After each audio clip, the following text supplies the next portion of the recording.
You're listening to the Bearded Theologians podcast, hosted by Zach Bechtold and Matt Franks. If you'd like to learn more about the Bearded Theologians, you can go online at beardedtheologians.com, where we have past podcasts, blogs, and a couple items for sale. So check us out, beardedtheologians.com. Thank you for listening, and enjoy this week's show. You're listening to the Bearded Theologians podcast, hosted by Matt Franks and Zach Bechtold. And we have a very special returning guest with us today, a pastor and author and just all-around wonderful human being, Kara Eidson. Thank you for being back with us. Thanks. It's so awesome to be back. It's great to see you both. Yeah, thank you. Why don't you remind our listeners, who you are, where you're from, a little bit about yourself? I'm Kara Eidson. As you said, I live in Tonganoxie, Kansas, which is between very close to Lawrence, Kansas, home of the Jayhawks. So for reference, if for folks who aren't familiar with the state of Kansas, I live on 10 acres with my husband. We have goats and chickens and a huge garden. And this is my second book that I've published, Stay Awhile, and published with Westminster John Knox, and they are absolutely amazing. And I also serve two small congregations in McLeod, Kansas and Oskaloosa, Kansas, which are also about 15 minutes north of Lawrence, Kansas. So they're two small communities. I've got lots of farmers in one, lots of former teachers in the other, and they're really amazing places to serve. So. Yeah. Awesome. One of the things that I love about you and having you on is your experience with rural church, right? Having Yes. a 2-point charge. You don't get many authors that have a 2-point charge, right? Yes. And it's a great 2-point charge too. Like I get really excited every Sunday morning. They're really great folks. So yeah. I love that. Being out in Montana, everything's just about a 2-point charge to be out here. I started with a 3-point charge, and and I think everybody should serve multiple churches at the same time. There's nothing like it. Oh, when it comes time for paperwork, it's such a nightmare. That part's no fun. no matter what church you see. Yeah. But yeah, there's never a dull moment, right? There's always something in those communities to draw you in and to have a whole lot of fun with. Absolutely. And you can't believe like how much a small community has going. Oh my gosh. Like they have something like every weekend. And so it's like, well, which community am I going to go to this week? Right. Yeah. Where do I get to show up and just have a blast? Exactly. Yeah. I love that. Or go to a 4-H show where most of my youth are showing animals. So didn't prepare me for that in seminary, that would be part of the job, but I love it. That's fun. Yeah. Go ahead, Matt. No, I was No, that's a blast. They don't prepare you for 4-H, right? No, they really don't. And quite frankly, they should. Yep. Because so many of us are serving in rural environments, and it's something that we should be prepared for. Because a lot of my colleagues don't come from rural environments, right? And so they're not prepared for what that's gonna look like. So. Yeah, they should teach us how to, drive tractors and, judge goats and. Well, actually, there is a really cool program at Princeton called the Farminary. Okay. That's a part of Princeton Seminary's program where they actually have an operational farm that is owned by the seminary. So they're actually doing some really cool work up there. That's awesome. I always found that to be a great way, though, to connect with the community and be like, hey, I want to drive a tractor. Yep. Yes.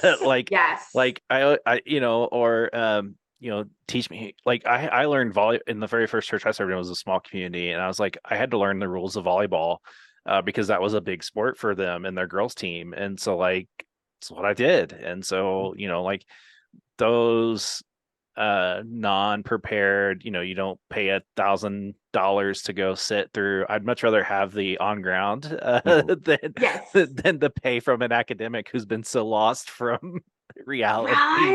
Right. It's like sometimes this is ministry. Yep. Yeah, love it. So you have a new book. It's called Stay Awhile, Advent Lessons in Divine Hospitality. Why don't you tell us a little bit about that? So part of the inspiration for this book came out of the pandemic. In the pandemic, obviously, all of us were really isolated. I was even more isolated than I feel like some folks were. We live out kind of in the country, like I said, on 10 acres. And so, I can go days if I'm just at my house without seeing another human being besides my spouse.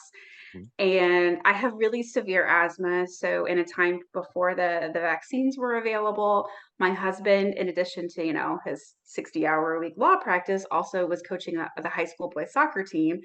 And so because he was coaching before the vaccines were available in 2020, as a way to protect me, he actually moved out of the house for 3 months while he was coaching just to keep me safe. And then he would come, we would have porch dates on the weekends. And so we would sit, distance apart appropriately, and he would come visit.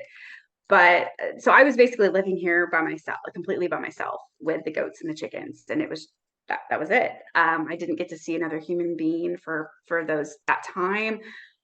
And then I finally get vaccinated in spring of 2021. I've been vaccinated for 2 weeks. I've been fully vaccinated and like safe for 2 weeks. And then I had to go back into complete isolation because my father was getting a stem cell transplant and a bone marrow transplant. And I was moving in with my parents to be one of his primary caregivers during that time. And so I was then isolated again for another 6 weeks with just my parents for company. And we did, my mom and I drove each other a little bit crazy, but I think that's probably pretty normal for adult children moving back in with their parents. And in the process of all of that, I completely missed out on the thing I missed the most wasn't necessarily gathering in church. The thing that I missed the most, not only about my life, but my job, was gathering around tables with people I love. And that laughter and that community and the food, if the food's decent, it's a good time, right? Like the food doesn't have to be spectacular or fancy. It just needs to be edible. And then it's the company that we have when we spend that time together. And so on the other side of that, I started thinking through what are the parts of hosting that I love so much. And what are the parts of having those community gatherings that I love so much? And so I went through and started to also think through how that might inform how we welcome God in the in the coming of Christ in the Christmas season as we prepare for Advent. What are those parallels between how we prepare our homes for guests and for beloved company, and then how we prepare our hearts and our souls for the coming of the divine? And the parallels were really, really abundant. And so I got to really lean into this thing that I really love to do, which is provide hospitality. And I also got to lean into this thing that I really love in exploring the theme of Advent, because I feel like our world is like Christmas has arrived the day after Halloween, and Christmas isn't here yet. And sometimes my parishioners get tired of me reminding them of that. But this is supposed to be a season where we prepare. And if you just jump straight into the main event, like you're not fully ready for what's to come. And so, yeah, that's kind of the heart of Stay a While. I think you broke Zach's heart because he starts Christmas about mid-July. I start Santa music that early. I will keep Jesus. You know what? It's There fine. is no judgment in that. I actually I have everybody's Christmas gift already purchased except for two family members who can't decide what they want. And part of that is out of professional necessity, because you all Mhm. know how insane the month of December is in ministry. Yep. And I like getting presents for people. I like wrapping presents for people. I love Christmas. Don't get me wrong. And I want to enjoy that process as opposed to be stressed about it in the midst of the insanity that is the life in ministry in December. But that said, I think from a spiritual perspective, it is important that we at least acknowledge that there's a season of preparation. Absolutely. Yeah. That's how I feel about it. We're gonna anticipate and wait for Jesus. Yes. We're gonna sing Wham! November 1st. You know what? It's both and. It's that classic Christianity, both That's right. now but not yet. Right. Yep. So Yep. It's fun. And it drives Matt definitely. crazy, so it's even better. It doesn't drive me crazy. I just try to give me some space. Like, let me enjoy Thanksgiving. Let me enjoy Halloween. Like, let me have those moments, and you just quit talking about it. And so that way I can have those two holidays, which are very important to me. So I Same. feel like I'm resonating with both of you in Yes. that I'm like yes, wait for it, and then also like I'm asking my sister if she wants to go in on a Christmas gift with my dad in like early September, and she's like, Sarah, you need to wait till at least October to talk about this. My mother-in-law was classic for starting to buy Christmas gifts in January. Yeah. She would buy all year long. It was insane. She Yeah. was prepared. Well, I told my sister when she made fun of me, I was like, well, I just bought something for you last week for Christmas that I saw and I thought of you and I thought you'd like it. Should I return it? And she's like, oh, well, no, for me, it's fine. Love it. Love it. So I back to the book, right? Yes. Yeah. I love the parallels between how we welcome each other in and how we welcome in Christ, right? The anticipation, the preparing for it, making sure the things are where they need to be. Um, and because of the busyness, right? Because of the chaos that December is for everybody, not just clergy, right? December's bananas. It is. There are just a lot of obligations, and it's easy. It's easy to kind of ignore preparing and the details in which we would not ignore otherwise, right? Like Easter seems to be a time that we prepare better for. We know we're going to have sunrise service. We know we're going to have Easter lunch with the family. We know we're going to do these things. And it seems to me, at least in my experience, Easter's a much more calm season in all of that, where Christmas is just and Advent are hectic, Yes. because the world around us is hectic, right? Right. And so I love the intentionality. Not only are we preparing and waiting for Jesus, right, for that birth and that celebration, but also what does it look to gather people around the table? Because I'm with you. Give me a table over a pulpit any day. Come on. Absolutely. Absolutely. And that was one thing I also I lost track of, in that I was in campus ministry for 4 years. Mhm. And when I left campus ministry, I'm one of the many reasons I was devastated when that happened was that I had my students in my house at least Mhm. twice a week, sometimes up to 4 times a week. And so a huge part of my ministry and a huge part of my profession was just hosting and opening up my home to other folks. And when I lost that, it was all of a sudden like we looked around and we were like, it's so quiet here. Like, and it's not that we couldn't still invite people over, but it wasn't this built in, folks are coming all the time. And it was both a little bit of relief at first, because it was like, oh, this space is my husband and mine again. But at the same time, that loss of that community that was right there in our home was really devastating for us, for I think both me and my husband. Even though, like I said, he's a lawyer, but he was still really, really close to a lot of my students because they were in our house all the time. Mm-hmm. Mm-hmm. I feel the same way. I did campus ministry for a bit, and yeah, losing that or making that transition out of that connection with young adults and people who Yeah, can come over and there's right. space for that, and going into the church where you pastor people birth to death, right? It's harder to do. It's It harder to do in a is. ways. That said, though, a group of my students, I've been out of campus ministry for almost 10 years now, and a group of my former students all got together this last weekend, and they sent me photos of them with their spouses and their kids. Mhm. And so that community is still in existence, Right. even though they've been out of college and they've been out of that ministry for so long. And it's a beautiful, beautiful thing. Like I got the photos and I just started crying. I was like, oh, my babies have babies. Yep. Yeah. Well, even though they weren't that much younger than me at the time. 100%. Yeah. yeah. And I think one of the things to think about, and this is something we kicked around because we're not going back for Thanksgiving this year, and it was something we kicked around at the house before our opportunity that we're going to now came up, was that we talked about hosting a Thanksgiving dinner at the church and just inviting those that don't have Yeah. that space, because those are the people that get lost more than anything. And I was listening to a person at my lunch group on Friday talk about that like we don't really have anywhere to go, like we're going to go to Black Eyed Peas for Thanksgiving.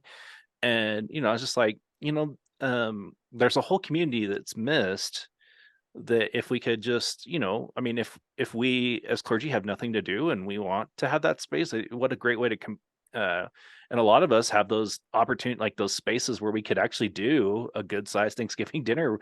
I've lived in parsonages where that wasn't the case, where I'd have to go cook it at the church. But I think that could be something, like, especially as we enter into this Christmas season.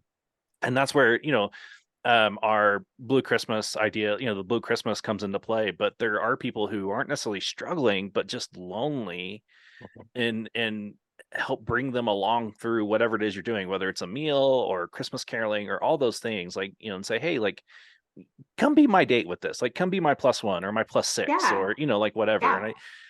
And I think we don't give ourselves permission enough to do that. I think we just kind of we make that open invitation knowing that those people aren't probably going to come because they don't feel like they have the space, but literally giving them the space to say yes, like, or to not say no, I think is something that we're missing in the church. And I think that can start with a simple, a lot of us clergy don't necessarily have the ability to go home or be with our families. And so why not create that space for that to occur? Absolutely. Absolutely. And I think that is, there's a reason why our one of our sacraments is breaking bread and the cup and the bread in communion. Like, that wasn't just Jesus chilling out with his friends and being like, we're just going to have some wine and bread. They were having a meal together. Like, that was what they were doing as a part of that. And that was a part of the community. And I don't even know how many passages there are in scripture where Jesus is just sitting down eating with people. And that's such a fundamental part of how we connect with one another. And I had a doctor I was working with once, who was, she was all on this, like, everybody should be at their ideal weight kick. I don't go to that doctor anymore, but it was, she was like, I said something about, well, my church had a potluck this week, and she was like, why does your church have a potluck? Why not have a 5K fun run where everybody can exercise together? And I was like, because nobody would come to that. Nobody wants to do that.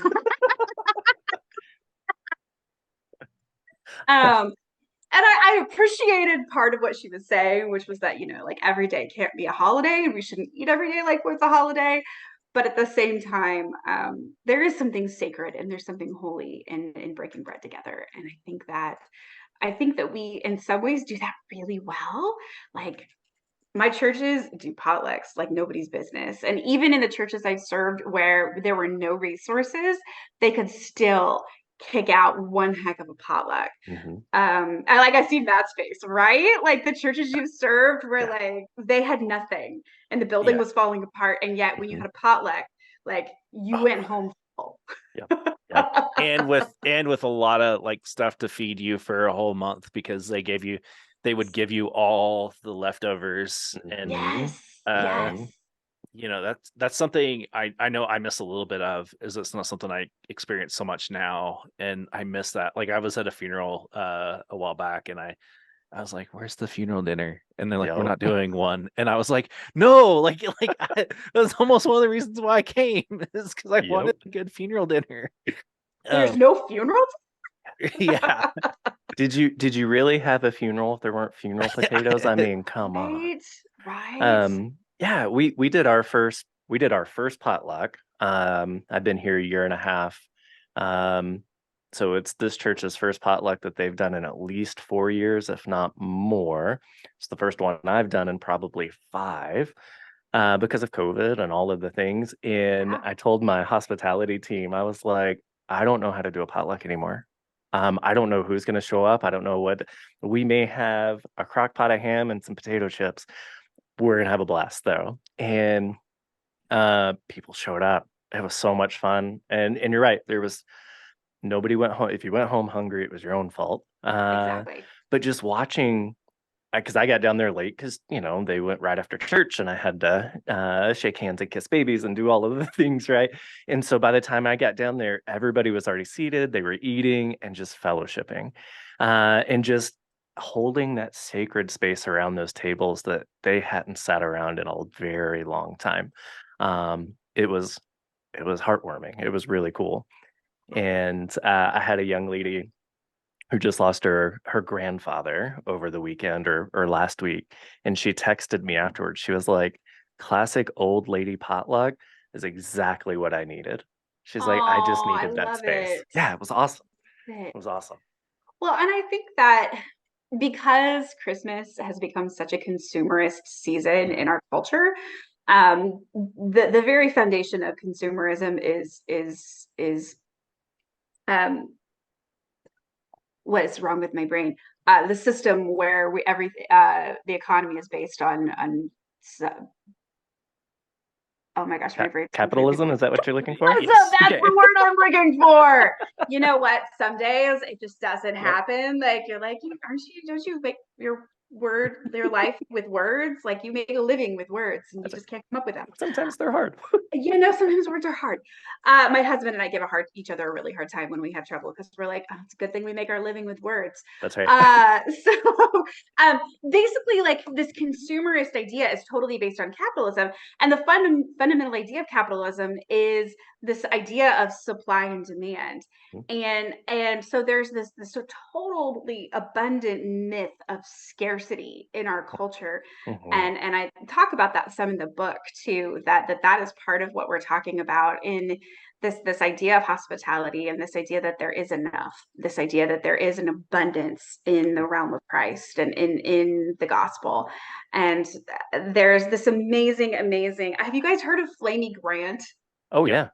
Oh yeah. So in her song Good Day, she sings, you were afraid there was not enough, but you can't run out of love. And I love that line so much. You can't run out of love.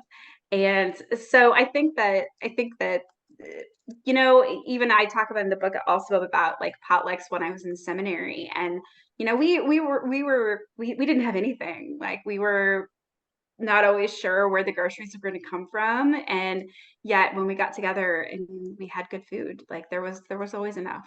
Mhm. Yeah. Well, and I always find that amazing that like, and you guys have probably had this experience that like when you have a potluck and people are freaking out that more people showed up than what they had dreamed of, Uh-huh. and I'm just like, it's okay, like it's a potluck. Most people will know not to like take all the potato salad. That will be fine. Like, and there'll always be enough. Like, I don't think I've ever been to a potluck that the church ran out of food. I've been to family potlucks where we ran out of food, but that's Yes. a whole other story. That's not sacred and holy.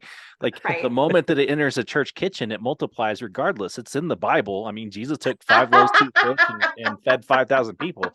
So all kitchens are blessed, and you can take that theology however you want to. But I think that sometimes we pray, the church has really fallen victim to scarcity because we want to keep up with the Joneses. We want to see, like, we want to have all the things, when in reality, like, I don't know, I like some of my best memories so far in ministry come from my small churches that I've served in, just because there is so much grounding in having that space, that you have some sacred space that you don't have when you get, really after you get over 100. Some of that sacred space that you have with some of your congregation does dissipate.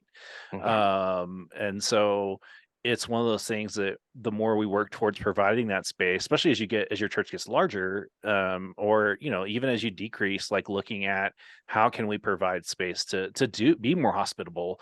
It really does open you up for some good conversation, but also some, like, it's going to be okay. Like, if we run out of food, we run out of food. Like, Domino's is around the corner. Like, or there's somewhere, like, it's not like we can't go without. I mean, I've been in a town that literally had no grocery stores, but yet if we knew we were going to run out of food, we knew we could go to the gas station and pick up whatever we needed. I think that helping our people really be okay with what we have, I think that's the real challenge that we have right now that we're not talking about, and that we're just, we're talking about limited resources. Like, we hear it all the time. We don't have this, we have limited resources, people are leaving and all this stuff's like, why can't we lean into what we have and do good with what we have, and more will come from that. And that's kind of what I've been talking about. I've been leading some workshops on leadership, leading excellent worship in the small church, and that's a huge part of that idea is that yes, the small church doesn't have the resources. Yes, I don't have professional musicians playing in like, oh, I don't have a professional band up front, but I have a high schooler with amazing talent, and so let's put her up front. Let's give her some responsibility. I have I have a gentleman that is amazing at guitar, so let's give him a chance to play every once in a while. Let's give it some concert space for the kids that are in the choir that are prepping to go to the state competition. Let's give them another space to sing in.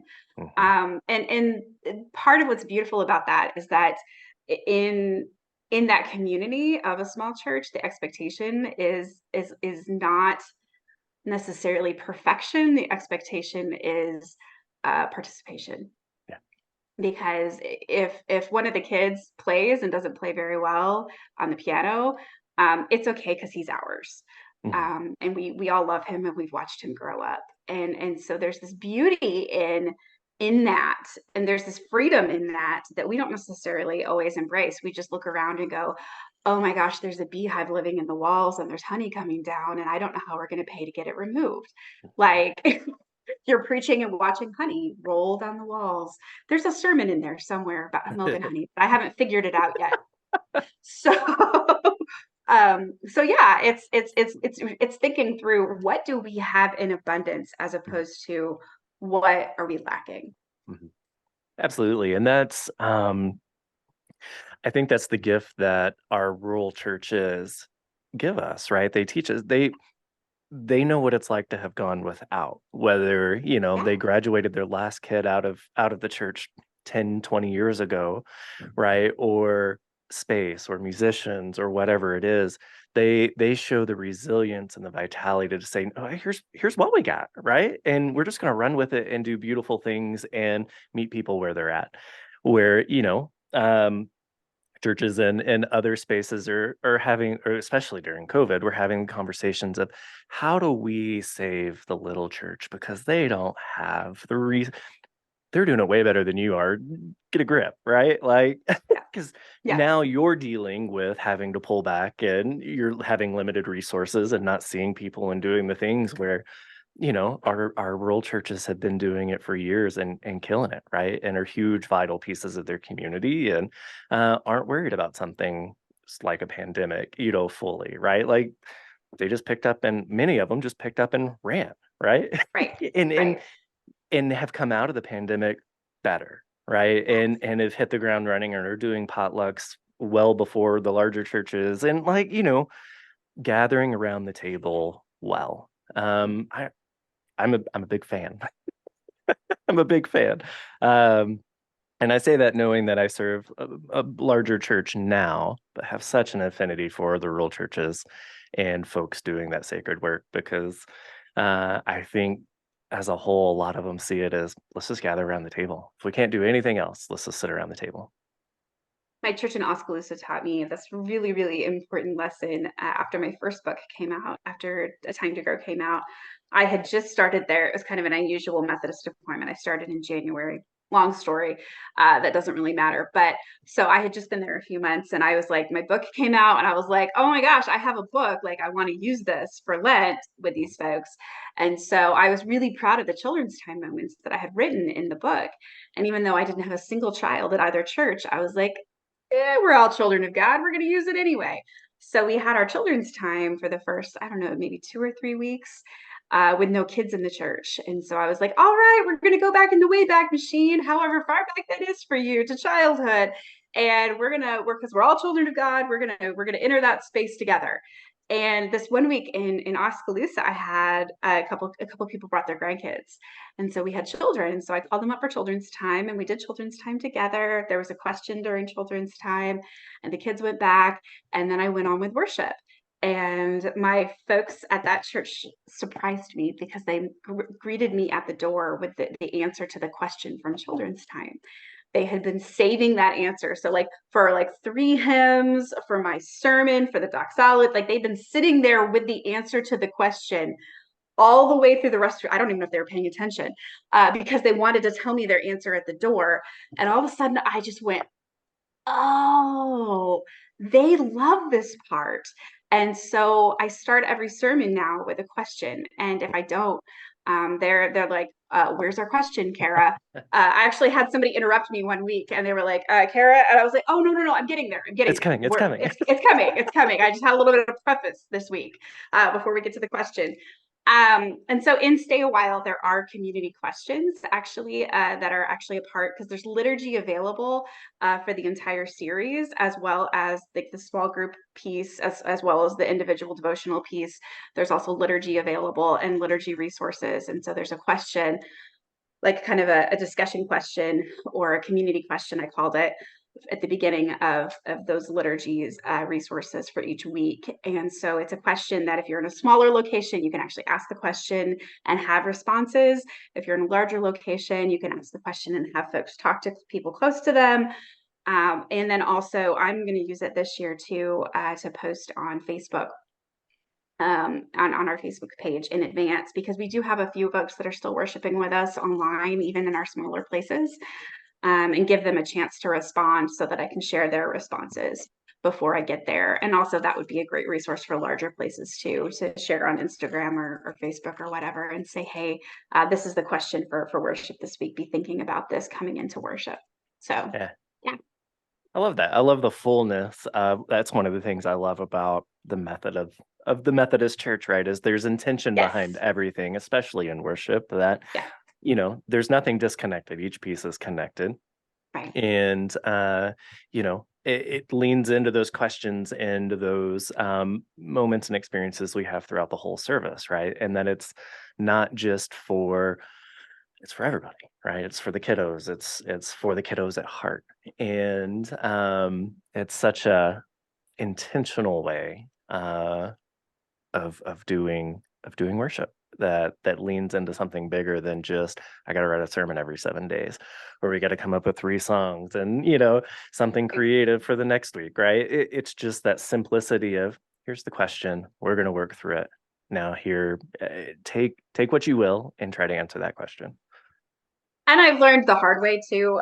Actually, this happened yesterday. So if you really want to go on Oscaloos's website and watch the me go down the rabbit hole with the kids, you can go see it.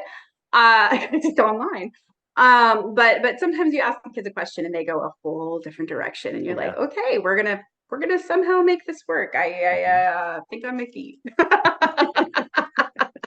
That is one of my big fears of always doing those moments, is because I've had enough experience in that it's just like, dear Lord, why did I ask a question? Why did I ask that? Like, or why did I give that child a moment to like take the mic? And that's what it is. They really do take the mic. I mean, Yes. And it was funny because you were talking about your children's moments, and one of the things that we started doing here is, because we're kind of in that space, we don't really have a whole lot of children, or we call them young people's moments, and so we just invite anybody young that wants to come forward. And we've, like, even last Sunday when we only had, our drummer was the youngest man in the room.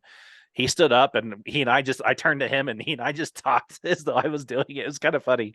I was really hoping he'd do a rim shot, but I couldn't get him to do it. So I think that as we think about like crafting those spaces, like you talked about, you're being very intentional with this book on crafting a space for all that conversation to occur. And Zach even lifted up how our worship order really does allow for that if we create the space for it. And I've been toying with that. What would that look like to really have a space, like maybe with passing of the peace, ask a question like, hey, as you're passing the peace, like ask your neighbor, like, what's your favorite Christmas item, or something like that, like and really work towards making all those pieces connectional. Because I don't know about you, I don't like going to a service where everything's disjointed, where you're singing, you're singing one thing that has nothing to do with what the topic of the sermon was for the day, and or the scripture even was for the day. And dear Lord, if the preacher doesn't even use the scripture that he'd read from, um, and so like, I'm going home now. yeah, like, Mhm. yeah.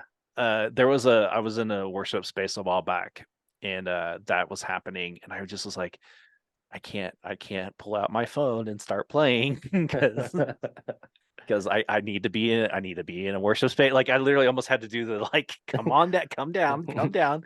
And I think that, like, having those spaces for that is healthy for us, because it takes that pressure off of us having to produce every week. I mean, Mhm.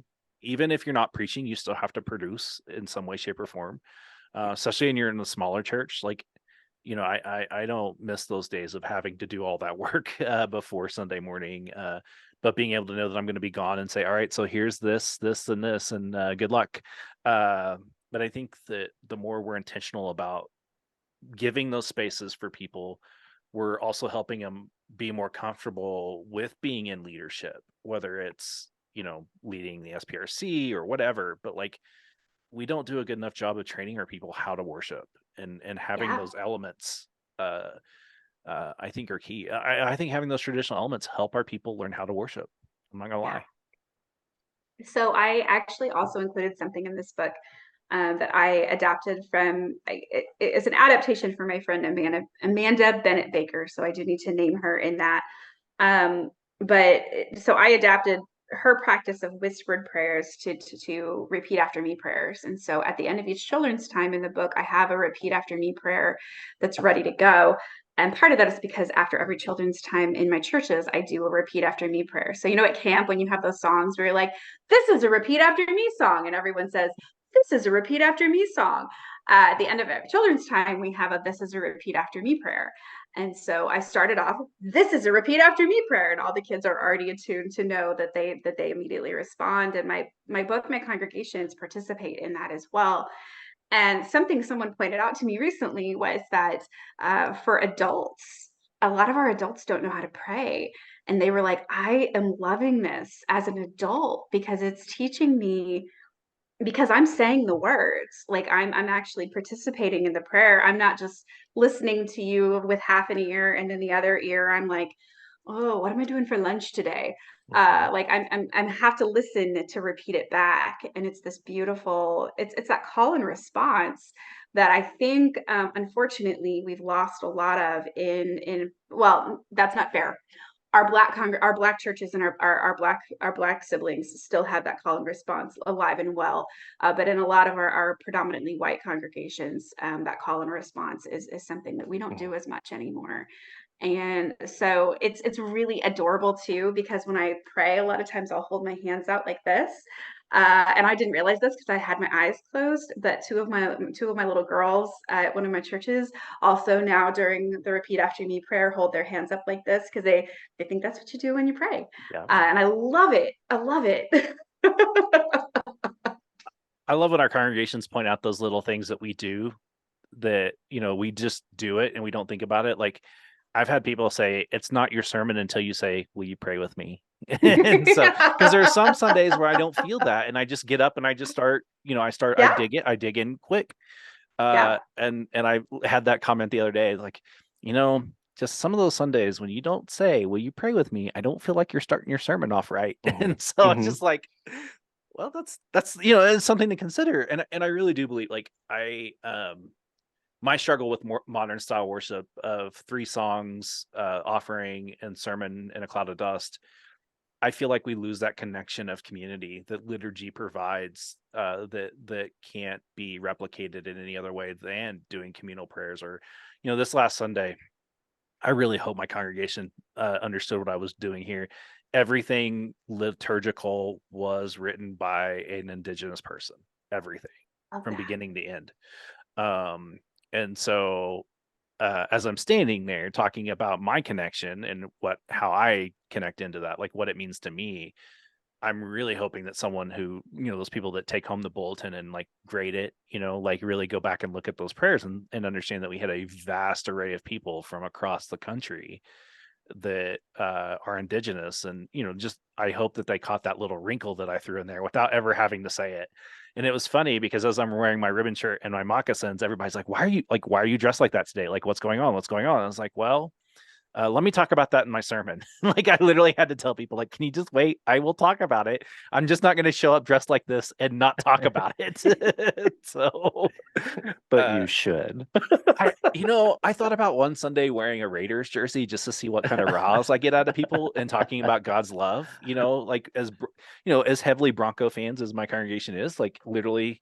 Maybe that last Sunday of the year when they play when the Raiders and the Broncos play each other, like literally going out and saying, like, and coming up and saying, like, you have to even love people who wear these things. So, I think that might be one step too far for my folks because we're so close to KU, and most of my Duke stuff from seminary lives at the back of my closet. And I do wear it when Duke's playing and I'm sitting in my own home, but that might be one step too far for folks in my community.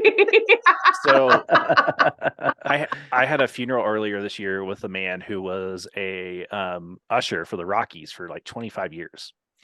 And I was the only thing Rockies I really had was socks and a hat. And so I didn't bring my hat with me. I had my socks on, but in my office, and I moved it. I have one of those, those nacho bowl hats that you buy, and it's the plastic hat. And so I put that on before the service and was wearing it before the service. And like, the family was like, you can't take that off. You got to preach in that. And so I left it on and I said, I kind of feel my head slightly burning a little bit. And I think those little things that we do are important. And like, what a great season of Advent to have those little wrinkles that we can throw in there, just so way people remember them. But it doesn't mean we have to always do them. But it's just like there are things we can do. Like Zach and I usually do in our churches. We'll do a Christmas sweater Sunday. Yes. And those things, like people get so excited about that, and like they're even almost willing to invite their friends to it. And like if we can create those spaces for that, we're extending that hospitality that I think gets lost a lot in a lot of churches because we forget that those little wrinkles that we think are a little squirrely can also have some deep meaning for people. It's so funny you mentioned that because I just bought a used Christmas sweater off of eBay like a week ago because my congregation was like, one of my congregations, they had this tradition of doing that. They call it Crazy Christmas Sunday, or Crazy Christmas Sweater Sunday. Try to say that 5 times fast. And so I was like, yeah, sure, we can totally do that. And then I was like, oh, I don't have a crazy Christmas sweater. I'm gonna have to go searching for one of those. So and thrift stores, it's just I wasn't likely to find one in a thrift store around here because it's mostly college students. So Right. I do festive Christmas sweaters every Sunday in Advent, and they get more festive as the Sundays Ooh. progress, so that when we do it on the fourth Sunday, nobody's embarrassed to wear a festive sweater. And Yes. I had a church member let me borrow a blue and gold sequin suit last year. Ooh. There's some anticipation that I have to up my game this year. It's a ton of fun. Okay. I like it. I like it. One of the things that I love about your book, we're not competitive on this podcast, but we've had some other people who may be friends and classmates of yours who have written Advent books this year. Yes. And, they write 4 chapters. They get us through 4 Sundays of Advent, maybe Christmas Eve, but you take us all the way through Christmas Day and then give us, resources and children's programs. And thank you. That's amazing. But what I really love about your layout, and I'm gonna give the back end of the chapter titles because I think they're important. That you lay it out in the invitation. The invitation's first, right? And then you start with plan, prepare, welcome, stay a while, and then don't be a stranger. And I love, love, love, love, love, love that you did it that way, that you make the invitation first, rather than trying to put a plan together and hope and have some sort of expectation of what it should be. Just make the invitation. Make the invitation and then we'll figure it out, right? Which in my brain is how I function. Let's just get people here and we'll try to figure out what it is. Right. Well, like if I don't know who's coming, how do I know what to make? Exactly. And so I love that. I love the whole process through. And I love that Christmas Day. Don't be a stranger. Because so many, I don't know, I heard it the other day and it pissed me off. I hate the cheesters, right? That term, Christmas and Easter people. I love Christmas and Easter people. If that's the only two services you get out of the year, you're getting great services. All right. You're getting the best of the stories. You're getting the best of I mean, you're just getting a full experience. And I love that. I don't think we should demean that by any means. That's a beautiful invitation for people to come and be present for. And I love that invitation with that of don't be a stranger. If Easter's the next time you come, you're not a stranger, right? You're here, you're present, you showed up. And I think there's something very valuable in that. And there's the separation between, you know, like I think that there's a certain level of individuality, and the more and more polarized, especially the United States gets, there's these divisions that just keep on rising and rising and rising and rising, and this idea of that in the realm of Christ, within Christians there are no strangers is an idea that really kind of drew me in as I was working on that chapter, that there is no such thing as a stranger.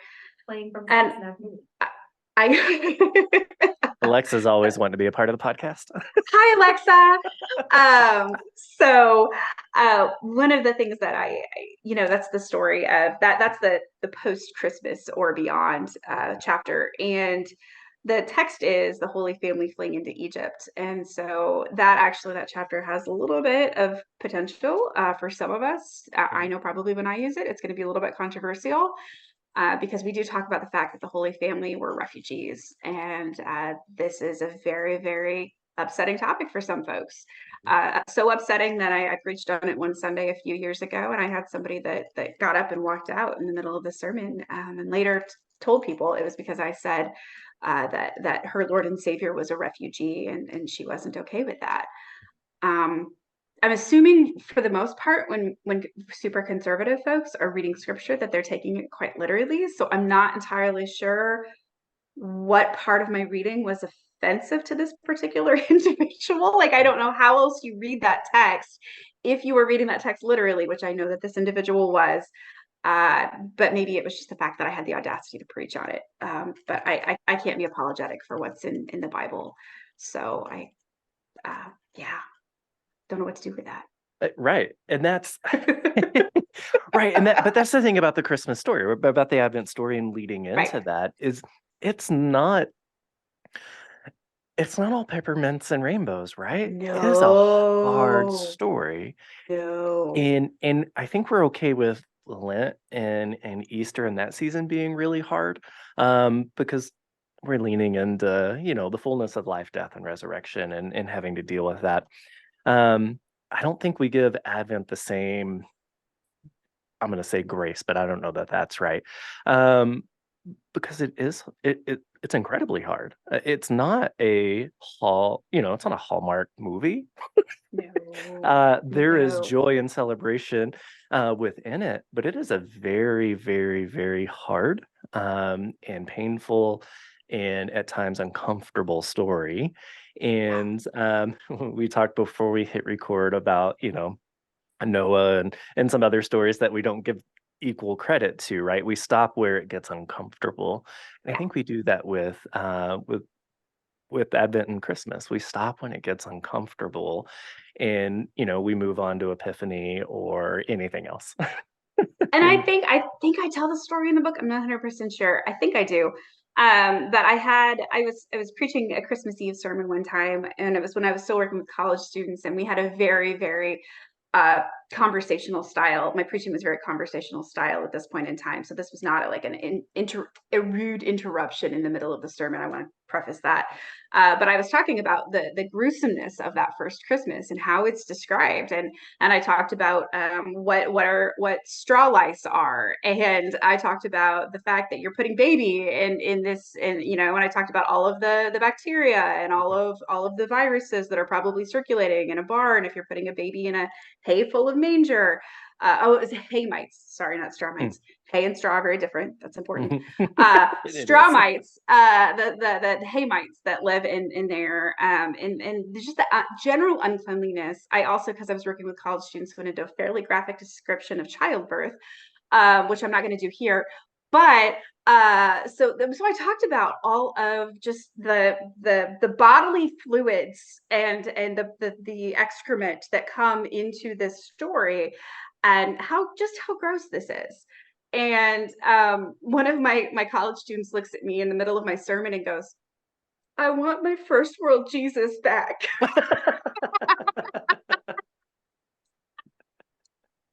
I love that. One of my, I mean, I'm guilty of it too, right? Like my favorite Christmas Eve reading is Jesus wrapped snugly in cloth. Like it gets me every time. I love that, but not because it's warm, and partly because it's warm and fuzzy, but because of what you just described. Everything around sweet little baby Jesus wrapped snugly in cloth is chaos.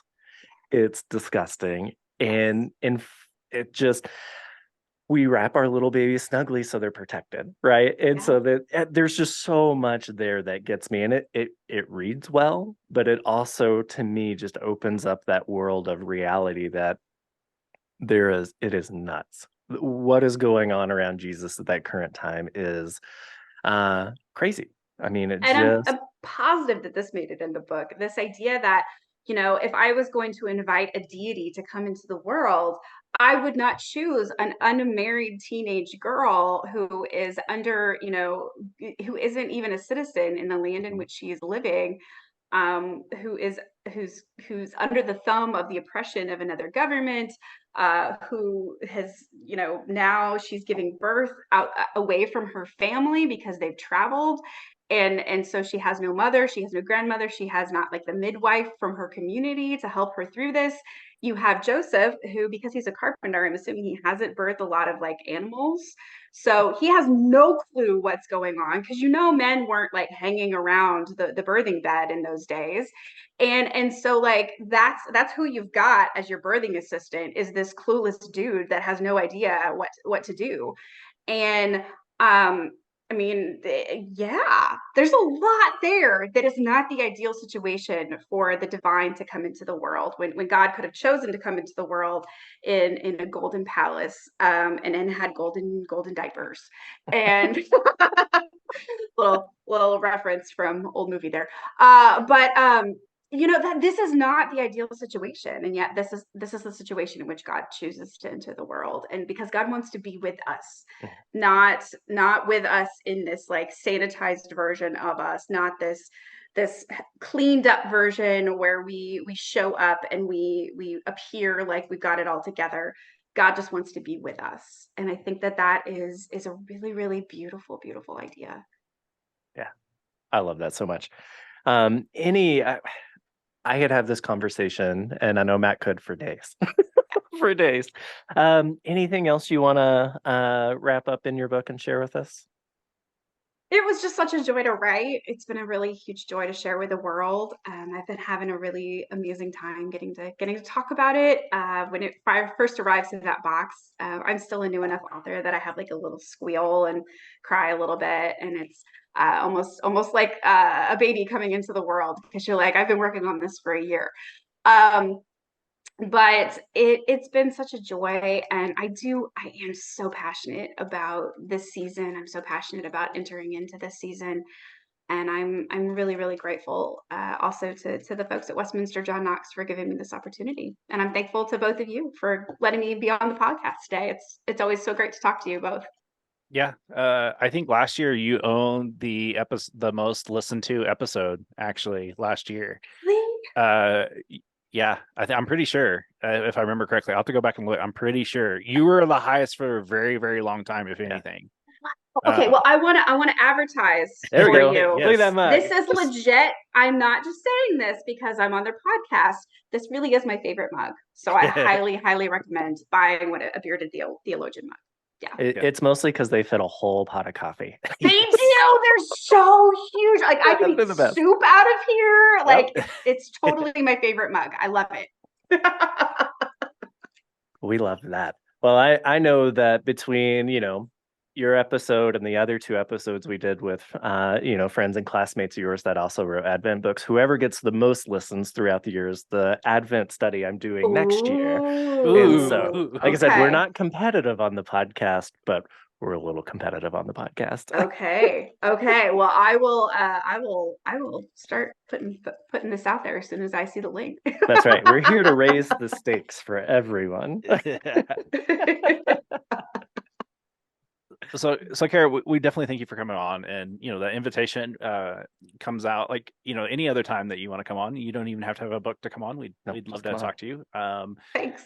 Thank you for joining us. We want to thank our listeners for listening. Encourage you to pick up her book, and you can find it on Amazon or where most books are sold, from what I can tell when I was looking for it, just to make sure. But we thank our listeners for listening, and for the Bearded Theologians, I'm Matt Franks. I'm Zach Bechtold. Thanks for checking us out. I want you to subscribe and like this video and push that thumbs up. Thank you for listening to the Bearded Theologians podcast. Don't forget to like, subscribe, and share on all social media outlets.